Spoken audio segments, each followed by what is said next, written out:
What's up, guys? Welcome back to my channel. So we're finally back after the little Housewives drought that we had. There were no new episodes coming out or anything, but now we have season 14 of The Real Housewives of New Jersey. It was a pretty good episode. Everyone online is saying that the little 2-minute snippet, the little taste of the season that the episode kicked off with, gave mob wives energy. Dolores was super dramatic. It was giving cinematic gold damn near.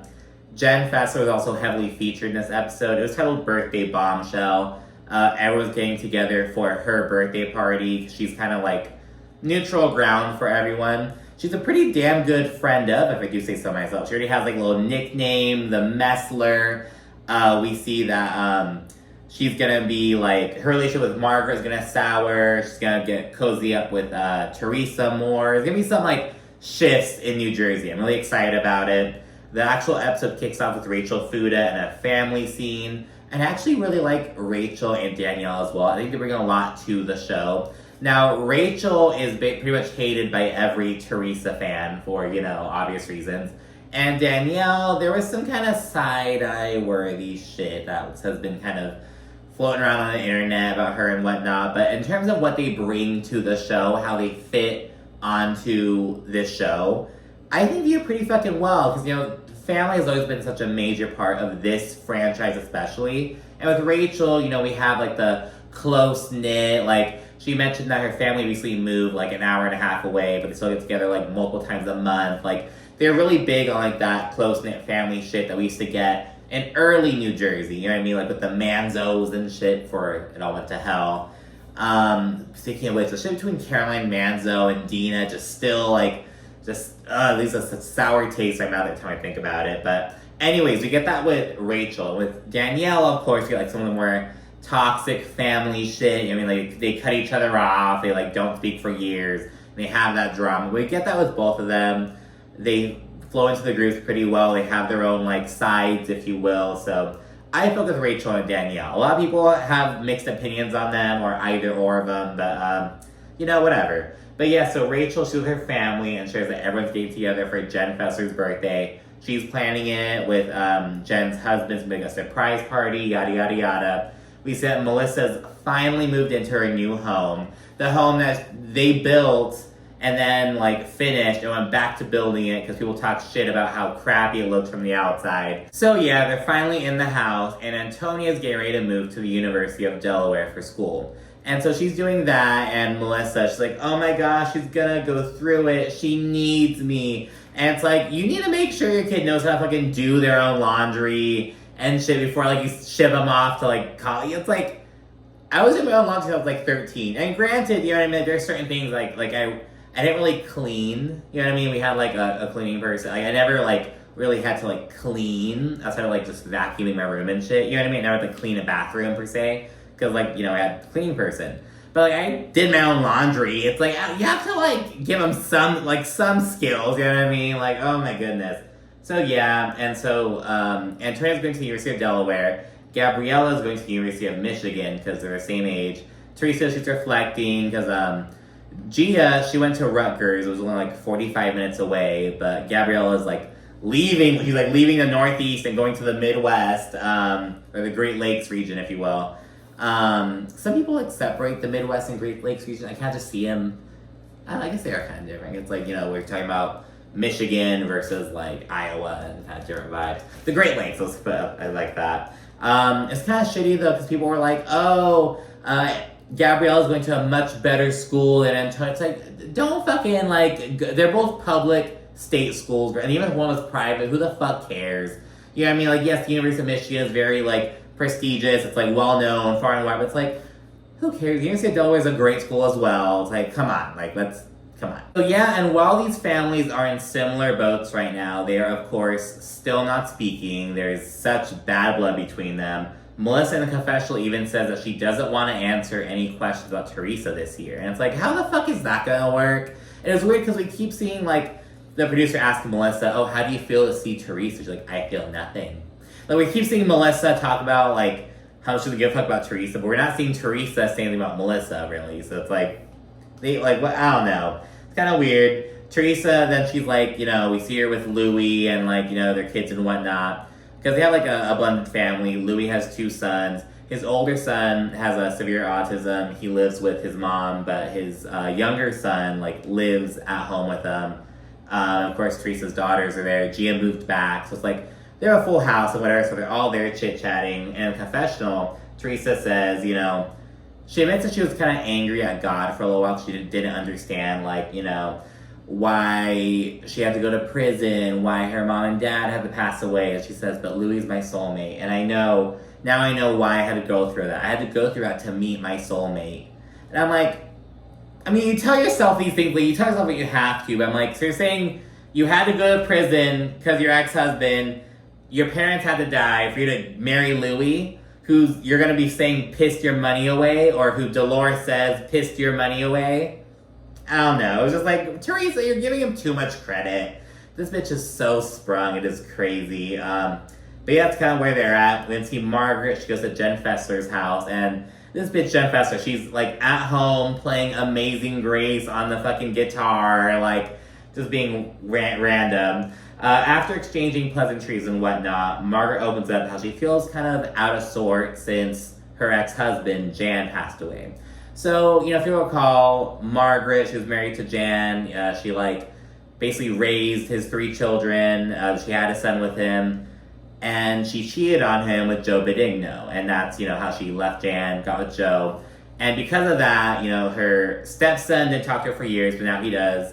They actually showed a picture of him on the screen to show that they're on good terms. I think her stepdaughter still doesn't talk with her. She's still upset with her. But I guess Jan, they would still talk and stuff. Like, she said they would talk every day. They really leaned on each other emotionally. Marge even said that there were so many emotional responsibilities that only she and him could do. Which, on the one hand, it's like, okay, you spent so much time with this person. You know this person. You may not be good partners with them, but you're good family, as Margaret says. But yeah, it's like, you have a whole new husband. Like, I don't know. It was like, what? You didn't find any emotional solace in Joe Benigno? Like, what? I don't know. Or maybe it's the kind of situation where it's like, no one can ever know me as well as this person knows me. You know what I mean? Like, because you can't, go back in time. And I don't know. She's kind of opening up about that. We learn that later on. There'll be some kind of, tension kind of bubbling up. I think Joe Gorey goes as far as to say, their marriage was better when Jan was alive. Almost like, Margaret put all the emotional bullshit on Jan, but, have all the good shit with Joe Benigno. I don't even fucking know. After Jen mentions Teresa during a little sit down as they move on, Margaret says that, Teresa and Louie are dead to her because, of course, he threatened her son at his workplace, which came up at the reunion. And Jen says, well, Teresa's always been nice to me. I'm on good terms with her. So I was kind of wanting to maybe bring it up to her and ask, what happened. But Margaret shuts that shit down. She's like, I don't want to ever talk about Teresa. I don't want you to bring me up. She's over that shit. There's a lot of vitriol on New Jersey, but, they're still talking about each other and, attending events with each other. At least at this point, who knows how the Teresa, Melissa shit is going to work out later on. We then move on to a little double date situation. Teresa and Louie with Dolores and Paulie. Of course, the subject of Paul proposing to Dolores comes up, and Paul kind of plays coy. He's like, she deserves a true engagement, and I'm still, legally married, and blah, blah, blah.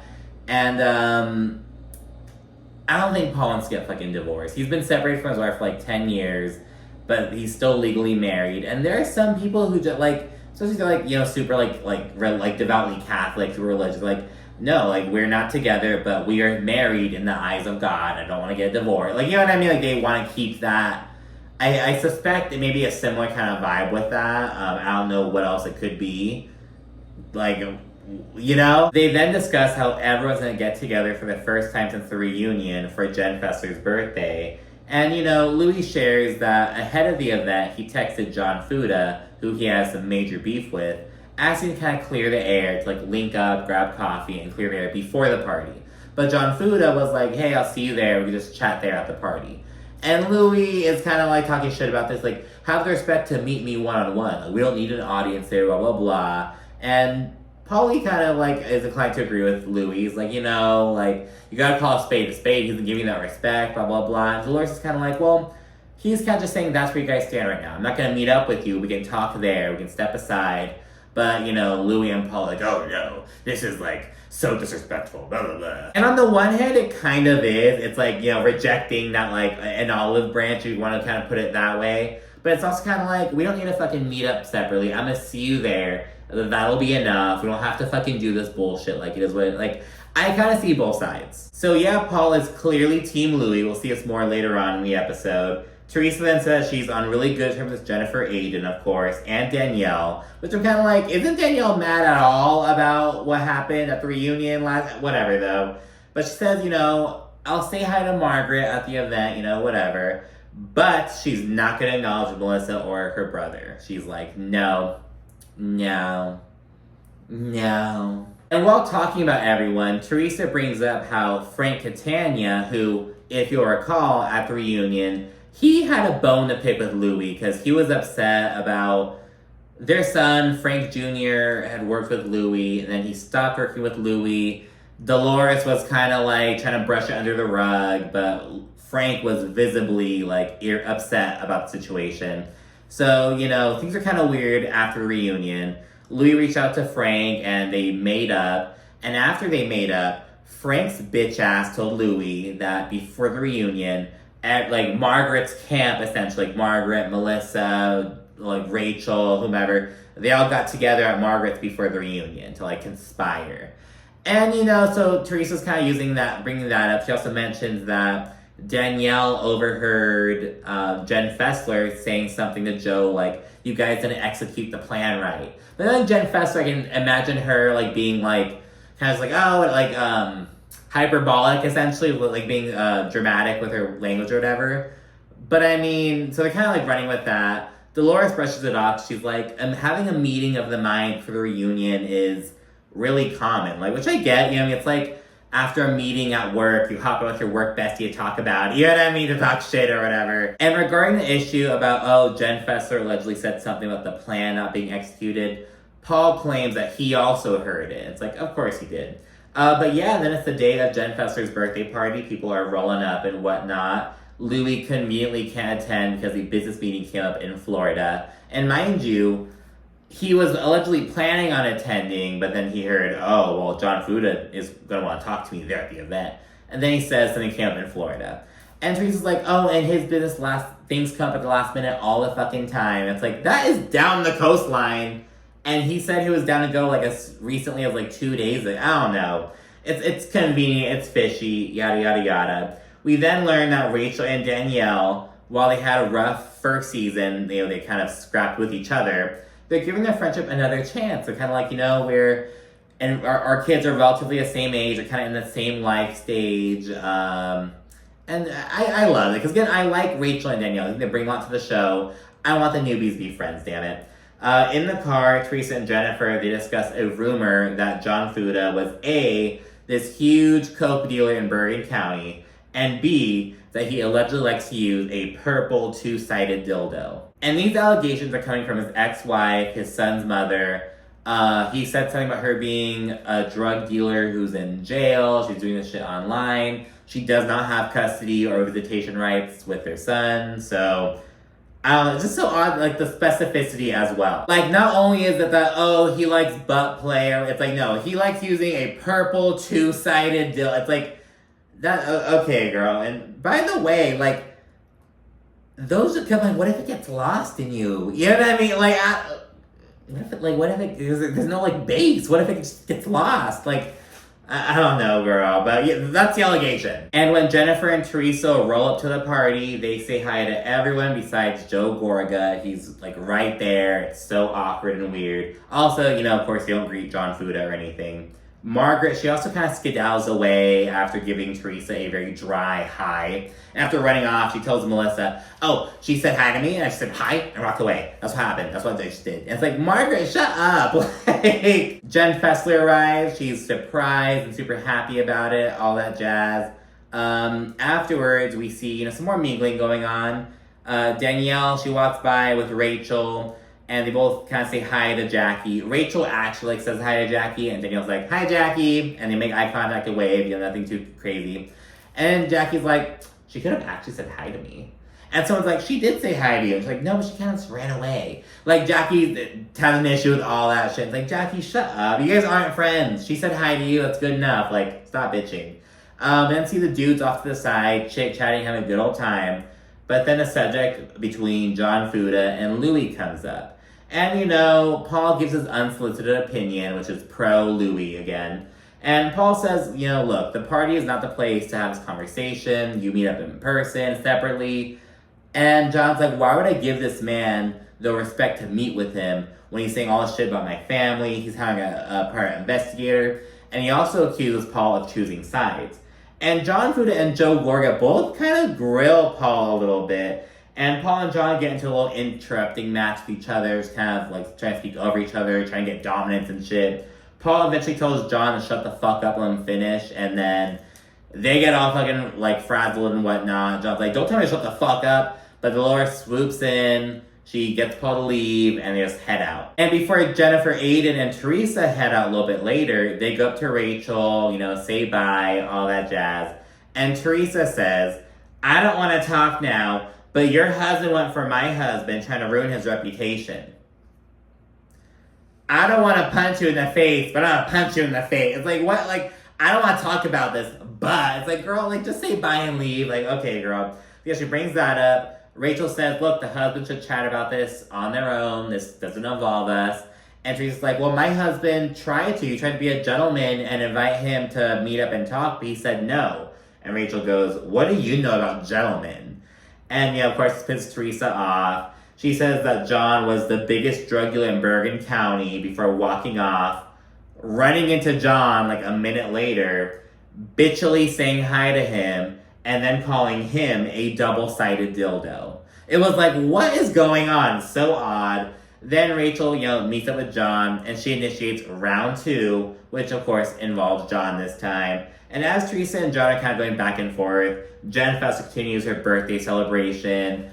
John Fuda calls Teresa a has-been, yada, yada, yada. And people just kind of trying to drag Rachel and John over this shit. It's like, well, Teresa's the one who started this bullshit at this party. It's kind of odd. Like, oh, the party's not the place for them to talk about it. So now I'm going to talk about it here at the party. It's like, it's so harebrained. I don't get it. But yeah, that's where the episode is. After the actual episode, we get like a, here's what's going to come this season of Real Housewives of New Jersey. And, we see Margaret calling Jackie Judas Goldschneider, and her falling out with Melissa and Margaret. Her kind of cozying up with Jennifer, Aiden, and Teresa. Jen Fessler and Margaret having beef. We're seeing a lot of shifting dynamics. I'm super excited about it. And that's it for this episode. Thanks so much for watching. Be sure to like, comment, subscribe, and of course, stay tuned for more. It's going to be a great season. I can feel it in my bones. Thanks for watching. Bye.